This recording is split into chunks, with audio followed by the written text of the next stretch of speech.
Hello, and welcome to the lesson that we started to prepare for yesterday on the trial of Charles I.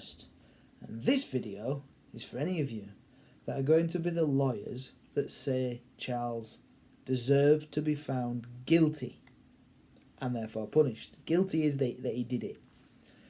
And I'm going to run you through some of the key things that you could choose to say today, just to help you, to give you a way in.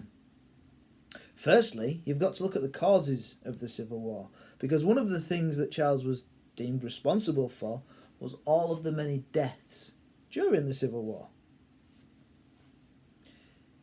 So, you would think about tax. Charles created an illegal ship tax. He shouldn't have been able to create a tax. It was illegal for him to do it because since 1215, i.e. 400 years before this, the Magna Carta is as far before this as the Civil War is to us. 400 years ago was the Civil War. Actually, even more than 400 years ago, before the Civil War, was the Magna Carta. So it's not a new law. It's been there for a very long time, which says that the king has not got the right to raise taxes without consulting Parliament. And he didn't. He made the ship tax, which was illegal. The other thing you could blame the king for was just going and doing what he wanted. You know, he went round without, he went for 11 years without asking Parliament anything. He shut Parliament. And this is because he believed in the divine right of kings. That God has given him the role of king. If God did not want him to be king, he wouldn't, because God is all-powerful.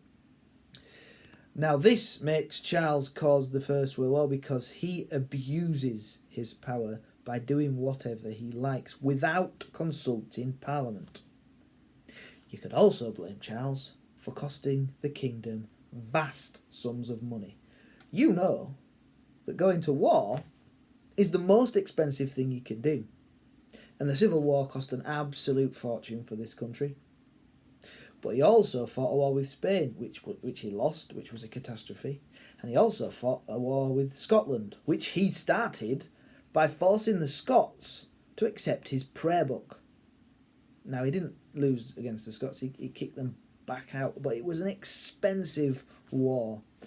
And he spent his money on banquets and fine clothes and paintings, and he just wasted vast sums of money. Perhaps Charles wouldn't have needed to ask Parliament for so much money if he'd been a bit more careful with the money that he had.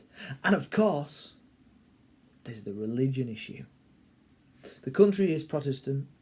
Many members of Parliament and many people in the country are Puritan, strict Protestants. And they fear the Catholics, because if they worship the wrong thing or they don't do the right thing in their hearts, they worry they're going to hell, and they worry about the evils of Catholicism, as they would have called it. What did the king do?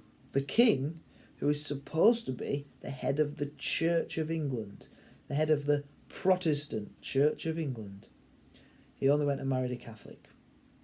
And the main worry for people was that perhaps because he's married a Catholic, he's a bit sympathetic to Catholic things. He did introduce more decoration into the church.